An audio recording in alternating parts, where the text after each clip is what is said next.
Jake Morrison stood in the center of the huge crystal room. The walls were so tall, he could barely see the top. Around him sat 47 different alien species, each one looking at him with angry eyes. Some had tentacles, others had scales, and a few looked like giant insects. But they all had one thing in common. They all hated humans. The room was silent, except for the soft humming of the translation machines. Jake could feel his heart beating fast, but he kept his face calm.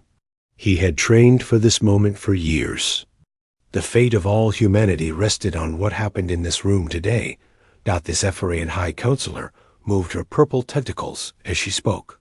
Her voice came out of the speakers in perfect English, but Jake could hear the hate in her words.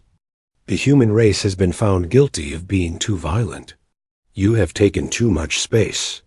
You have broken the peace laws that keep our galaxy safe. Jake wanted to argue, but he knew it would not help. The trial had been fake from the start. The Council had already decided what they wanted to do with humans. They were scared of how fast humans had grown in just 50 years. When humans first met aliens, they had only 3 small colonies. Now they had over 200 worlds and were still growing. The Council sentences all humans to exile from civilized space, the Counselor continued. You have 30 days to leave all Council territory. Any humans found in our space after that will be arrested. Jake nodded once. He had expected this. The human government had been preparing for this day for months. They had seen the signs. Trade deals being canceled. Diplomatic meetings being postponed. Military patrols getting closer to human space. The aliens were planning something, and now Jake knew what it was. Outside the Council station, Captain Lisa Hayes sat in her command chair aboard the battleship, Earth's Pride. She was watching the live feed from the Council chamber. Around her, the bridge crew was quiet. They all knew what was coming. Captain, her communications officer said softly, we're getting the signal from Ambassador Morrison. Lisa nodded. Jake had given them the hand signal that meant the exile was official. She opened a channel to the rest of the human fleet. All ships, this is Captain Hayes. Execute Protocol Omega immediately. Begin full withdrawal from Council space. The response was instant. Across the galaxy, human ships began moving. But they were not running away in panic like the aliens expected. Instead, they moved with perfect coordination. Every human colony, every mining station, every research lab, every trade post began shutting down at exactly the same time. Admiral Carl Brooks watched the massive operation from his flagship, the U.S. Defiance. He had been planning this withdrawal for 2 years. The humans had known this day would come. The other species in the galaxy were jealous of human success and scared of human strength. It was only a matter of time before they tried to stop humanity's growth.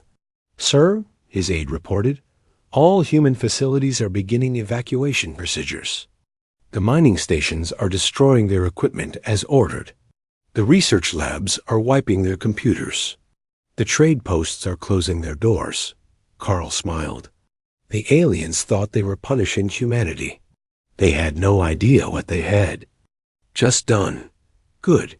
Make sure nothing useful is left behind. If they want us gone, we'll give them exactly what they asked for. On the planet New Boston, Colony Administrator Mike Chun was overseeing the evacuation of 3 million humans. The aliens had given them 30 days, but the humans were ready to leave in 3. Giant transport ships were loading people and supplies around the clock. But they were not taking everything. The factories were being stripped of their most important parts.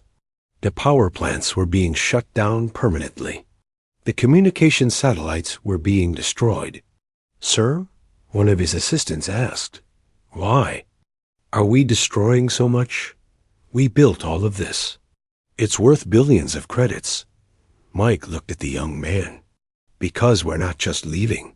We're making sure they understand what they're losing. Every factory we built, every power plant we designed, every computer system we programmed, it all goes with us. Let them see what their galaxy looks like without humans. The evacuation was happening everywhere at once. Dr. Amanda Price, the chief scientist studying alien behavior, had predicted this perfectly. She had told the human government that the aliens would try to exile humanity instead of destroying them. The aliens were too scared to fight humans directly, but they were. Too proud to admit humans were better than them.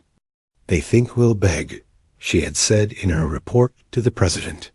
They think we'll offer to change our ways and promise to be good.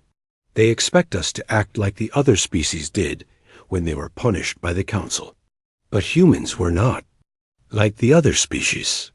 When the galaxy's most powerful government told them to leave, they left. But they took everything with them. Captain Steve Parker was commanding the evacuation of the Outer Rim territories. These were the newest human colonies, the ones that had just started becoming profitable. The aliens probably expected humans to fight hardest to keep these worlds. Instead, humans were abandoning them faster than any other territory. Captain, his science officer reported, the quantum mining operation on Kepler 438b is complete. They've extracted every valuable mineral and destroyed the equipment. The planet is now worthless. Steve nodded. The aliens would learn that humans were not like other species. When humans left, they left completely. No gifts, no leftover technology, no helpful equipment.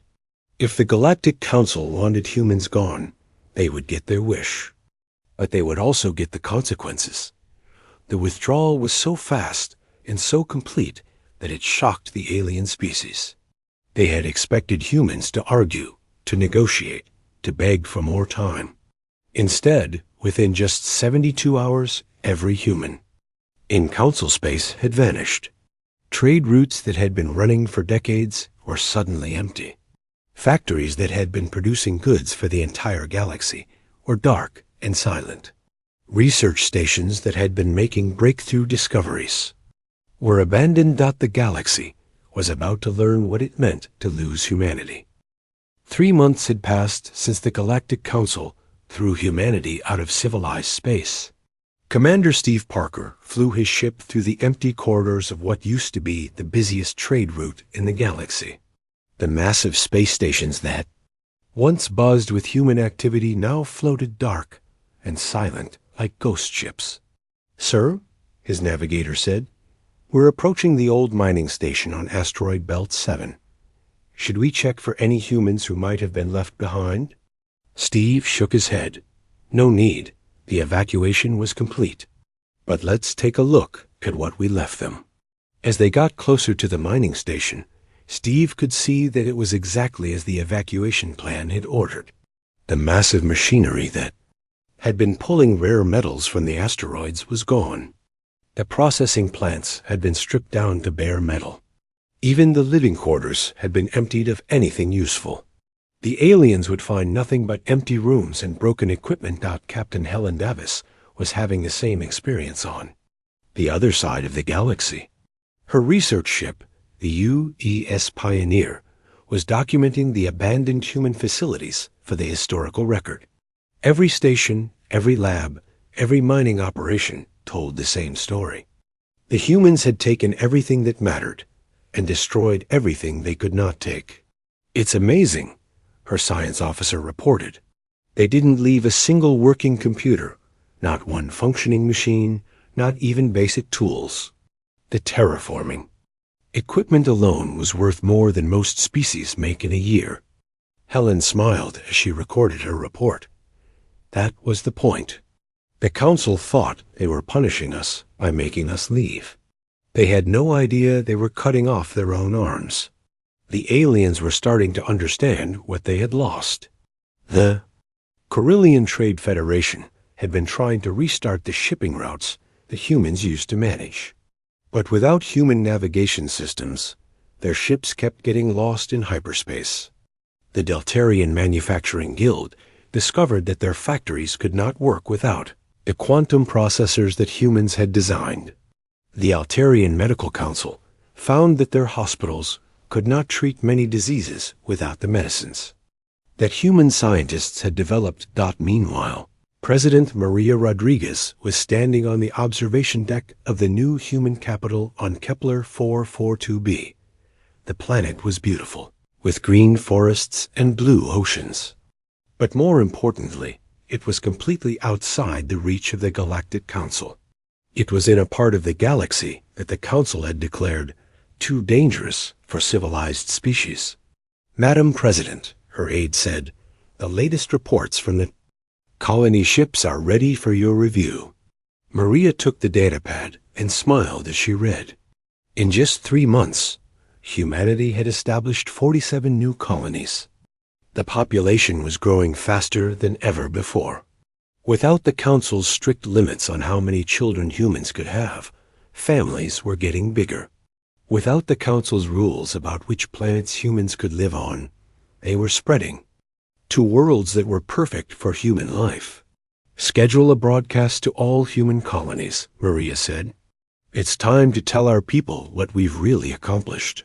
2 hours later, humans across the galaxy watched as their president spoke to them from the steps of the new Capitol building.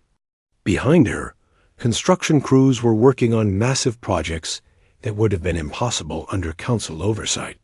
My fellow humans, Maria began, 3 months ago, the Galactic Council cast us out.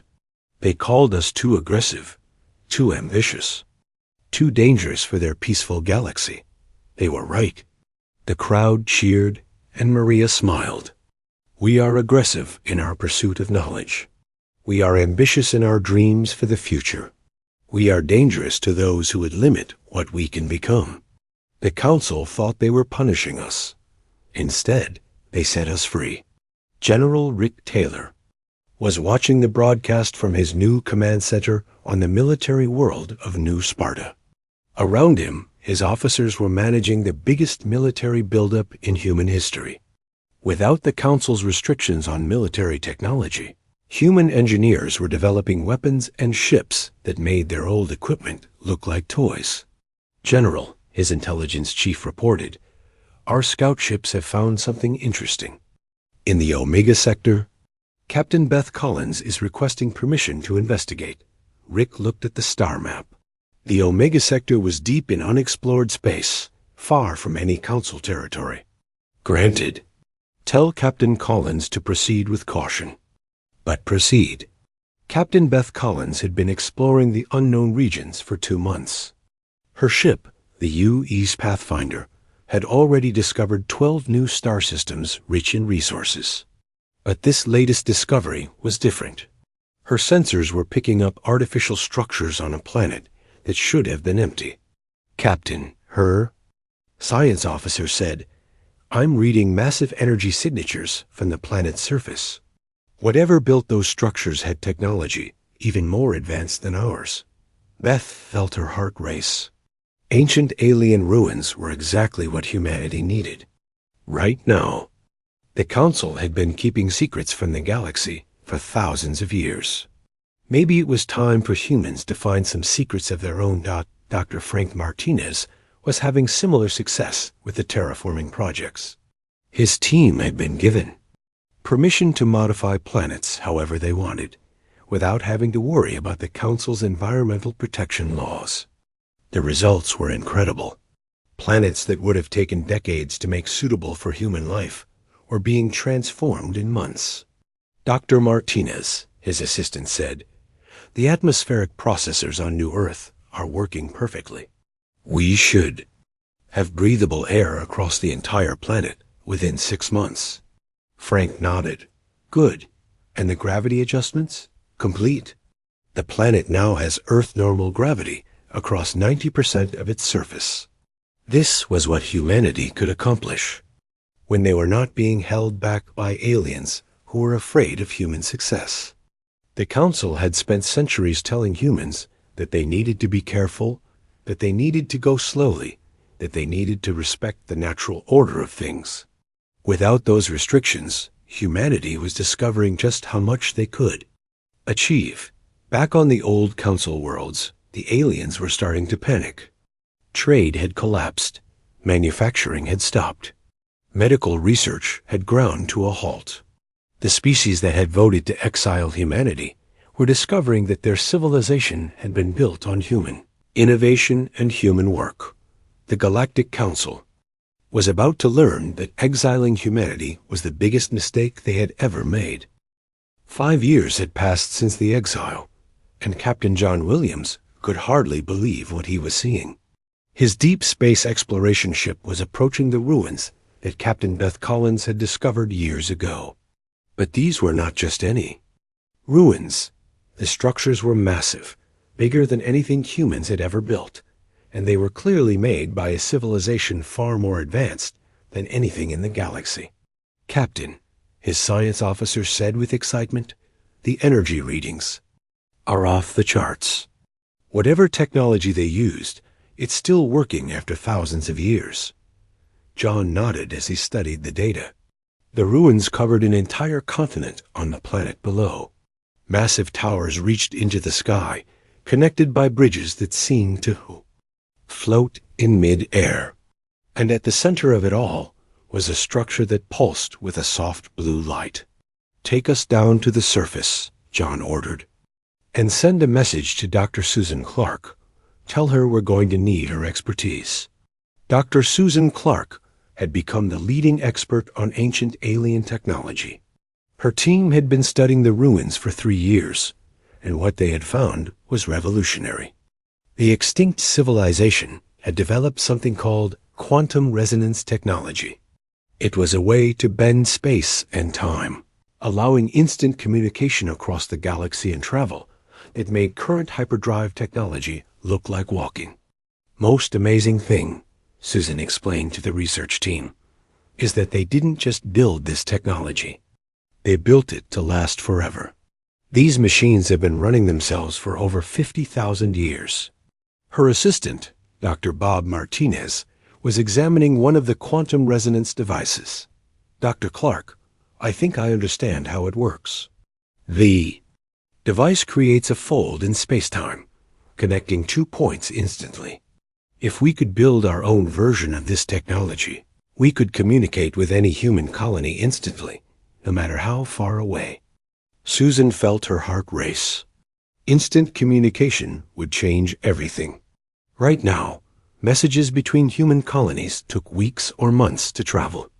With quantum resonance, they could coordinate across the entire galaxy in real time.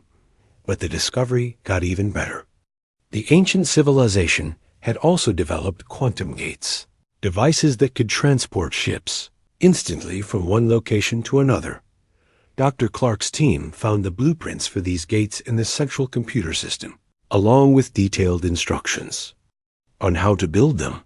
Admiral Patricia Lewis was in charge of human defense, and she understood immediately what this technology meant. She was overseeing the construction of the first quantum gate network from her command center on the military world of New Sparta. "Mem," her chief engineer reported, "the first gate is ready for testing. We've built the receiving gate on the other side of the galaxy, just like the ancient blueprints showed us." Patricia watched as the massive ring-shaped structure began to glow with the same blue light they had seen in the ruins. The space inside the ring shimmered, and suddenly they could see through it to the other gate, thousands of light years away. "Send through a probe," Patricia ordered. The small robot ship flew through the gate and appeared instantly on the other side. The test was perfect. Humanity now had technology that could move ships across the galaxy in seconds, not months. But the changes were not just technological. Captain Greg Foster was commanding the garrison on New Dallas, one of the fastest-growing human colonies. He had been watching how human society was changing now that they were free from alien restrictions. "It's incredible," he reported to his superiors. "Without the Council's cultural guidelines, humans are innovating faster than ever. The architects are building cities that reach into the clouds. The engineers are creating machines that seemed impossible just a few years ago. The Scientists are making breakthrough discoveries every week. The freedom was having effects that no one had expected. Human children were being educated differently, without having to learn about alien customs and alien ways of thinking. They were studying human history, human philosophy, and human science. The result was a generation that thought like humans. Not like aliens who happened to be born human. Colonel Nancy Wright was training the new human military forces, and she was amazed by what she was seeing. These soldiers are nothing like the old peacekeeping forces, she told her officers. They're not worried about proportional response or diplomatic consequences. They're focused on winning. The old human military had been designed to work with alien allies, following alien rules of war. The new military was designed by humans, for humans using human tactics. They were faster, stronger, and more aggressive than any fighting force humanity had ever created. The transformation was happening. Everywhere, Dr. Kevin Thompson was studying the social changes from the research station on New Cambridge. His reports showed that human creativity was exploding in every field. Art, music, literature, science, engineering. Everything was advancing at incredible speed. It's like we were living in a cage, he wrote in his report. The council convinced, used that their way was the only way. Now that we're free, we're discovering what humans are really capable of. The quantum gate network was expanding rapidly. Within 2 years, every major human colony was connected. Messages that used to take months to deliver now arrived instantly. Ships that used to spend weeks in hyperspace could travel anywhere in human space in minutes. But the most important change was in the human mind. For the first time in decades, humans were thinking like humans. They were not trying to fit into alien society or follow alien rules. They were building their own civilization, their own way. The galaxy was about to discover what humans could accomplish when they stopped trying to be something they were not. The Galactic Council had thought they were getting rid of a problem. Instead, they had created something far more powerful than they could have imagined. Humanity was no longer the junior species begging for acceptance. They were becoming something new, something stronger, something that would soon make the Council's power look like a joke from the past. The first sign of trouble came when Trade Captain Zix Thale of the Krillian Trade Federation led his convoy into what used to be empty space. The Krillians had been struggling since the human exile. Their economy was collapsing because they could no longer trade with human colonies. So they decided to expand into the territories that humans had abandoned. Zix Thale expected to find empty planets and dead space stations. Instead, his sensors detected massive cities, busy shipping lanes, and defense platforms that his computers could not identify. The space that was supposed to be empty was full of human activity. "This is impossible," Zix Thale told his crew. "The humans were exiled. They cannot be here." But they were there. And they were not hiding. Commander Bill Hayes was patrolling the border in his battleship UES Freedom when the Krillian convoy appeared. He had been expecting this moment for months.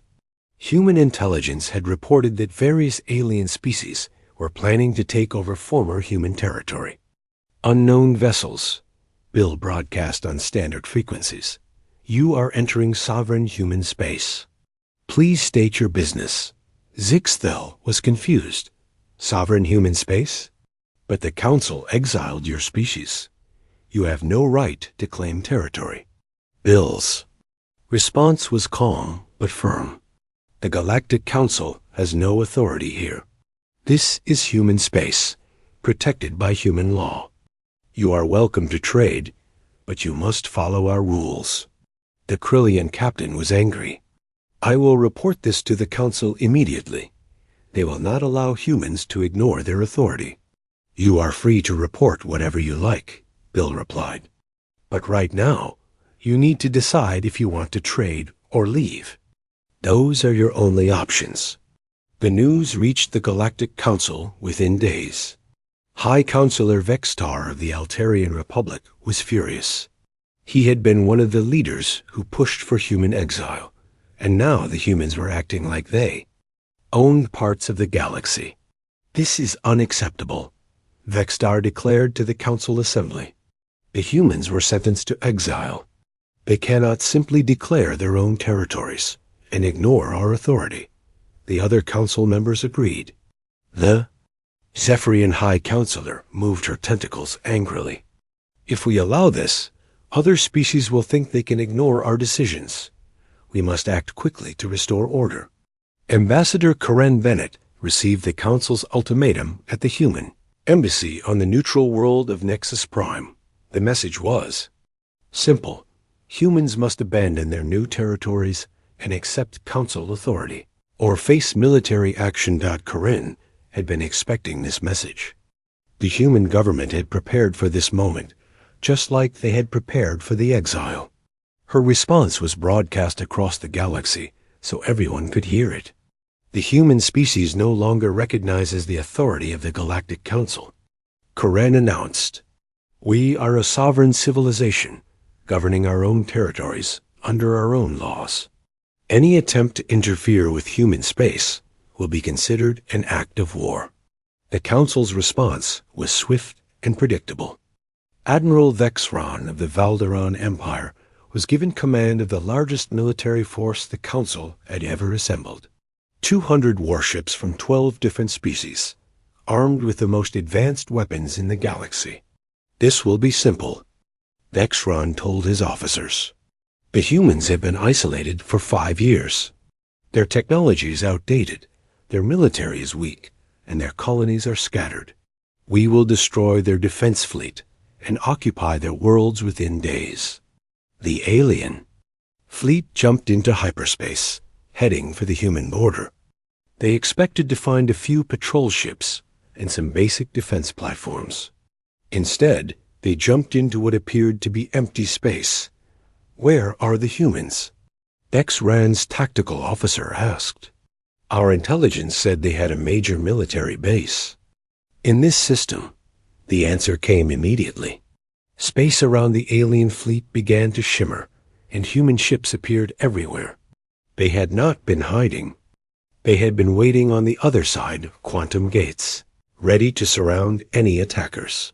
Commander Tony Martinez was leading the human defense fleet from his flagship UE Sovereign. He had been preparing for this moment for years. The human military had studied every alien species in the Council fleet.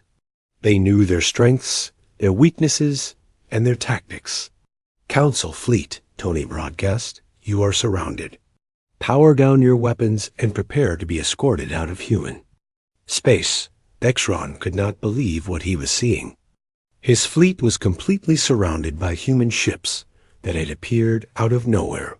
The technology they were using was beyond anything the Council had ever seen. "This is impossible," he told his crew. "How did they get so many ships here so fast?"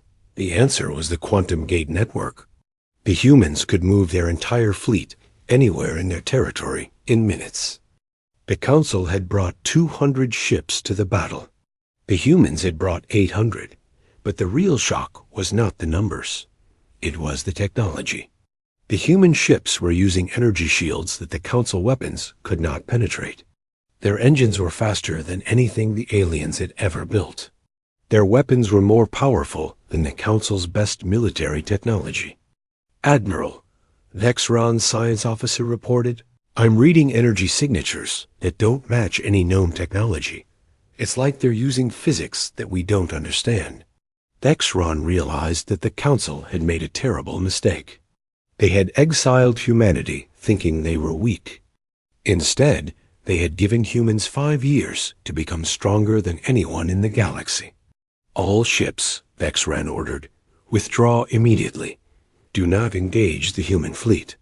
The Council fleet retreated without firing a single shot. The most powerful military force in the galaxy had been defeated without a battle. The news spread across the galaxy within hours. Dr. Kevin Thompson was analyzing the political effects from his research station. "This changes everything," he reported to the human. Government. The Council's authority was based on fear and military superiority. The humans just proved that both are gone.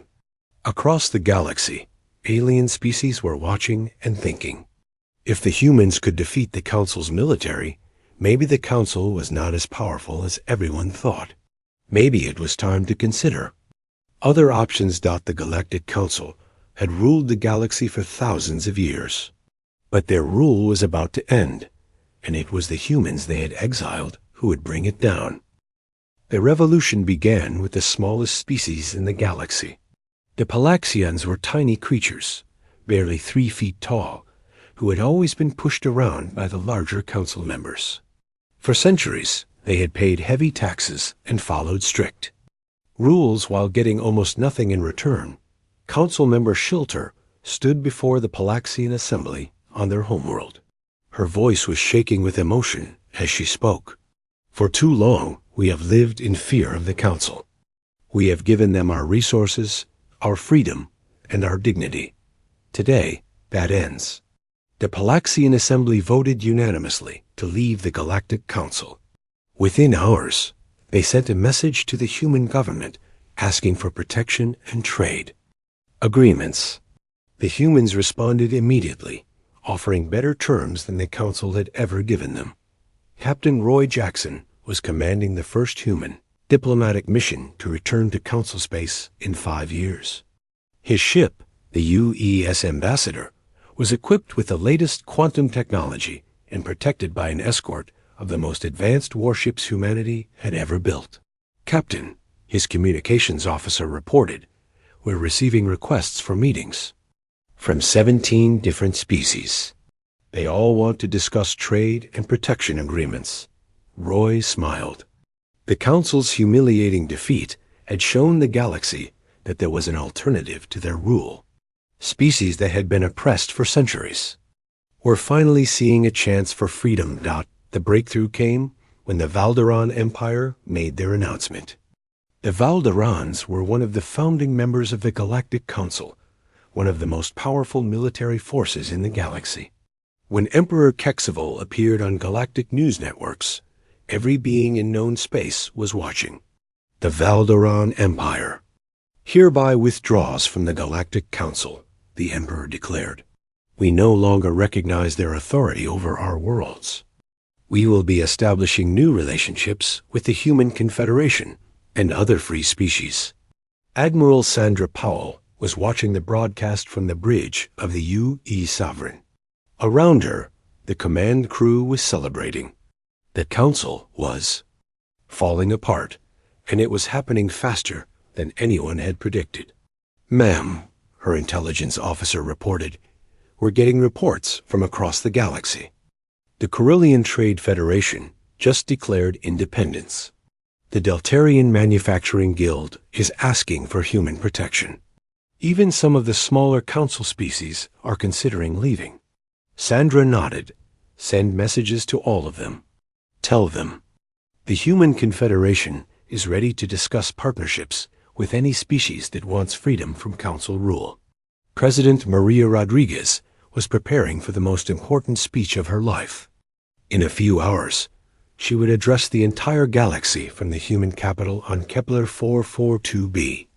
Behind her, the city had grown into a massive metropolis that rivaled anything the Council worlds had ever built. But unlike the Council cities, this one was built on freedom, not fear. "Madam President," her aide said, "the quantum communication network is ready. Your speech will reach every inhabited world in the galaxy simultaneously." Maria walked to the podium as billions of beings across the galaxy tuned in to hear what humanity had to say. She looked directly into the camera and spoke with the confidence of someone who knew history was on her side. "Citizens of the galaxy," Maria began, "for thousands of years you have lived under the rule of the Galactic Council. They promised you peace, but gave you oppression. They promised you prosperity, but took your resources.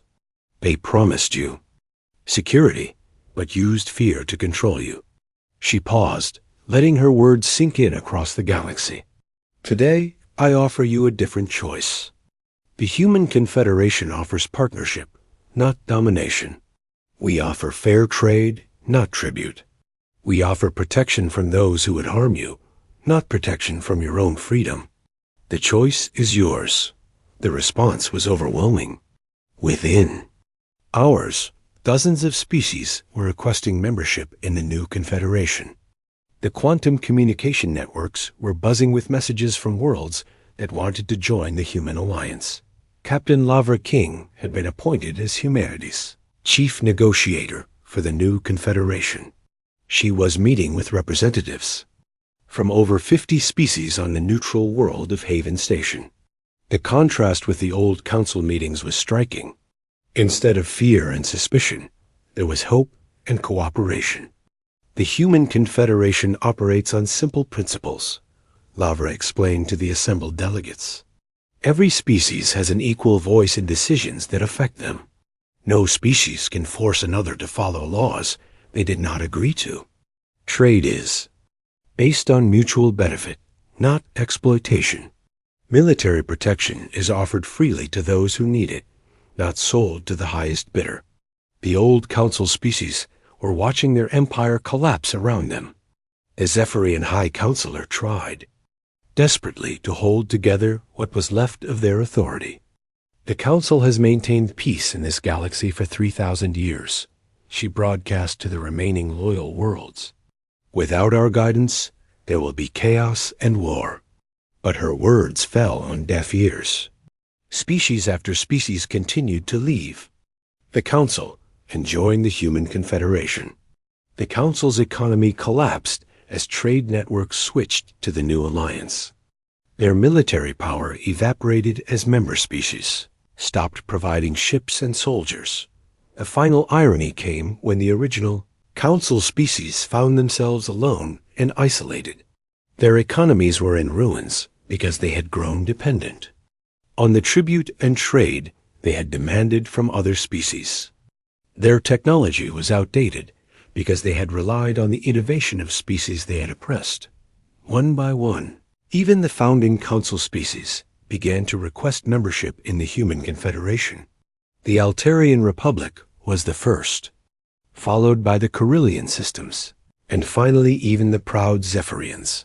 Captain Lavra King received each delegation with the same dignity and respect that the Council had never shown to humanity. The Confederation welcomes all species who are committed to peace, freedom, and mutual respect, she told each group. Your past actions are less important than your future choices. The transformation was complete. The galaxy that had once been ruled by fear and oppression was now governed by cooperation and freedom. The species that had exiled humanity, thinking they were weak and dangerous, had learned the truth. Humans were dangerous, but only to those who tried to rule through force and fear. The Galactic Council had cast out humanity, expecting them to disappear into the darkness. Instead, humanity had used that exile to become the light that showed the galaxy a better way. They had chosen control over defeat, and in doing so, they had given the entire galaxy the freedom to choose its own destiny.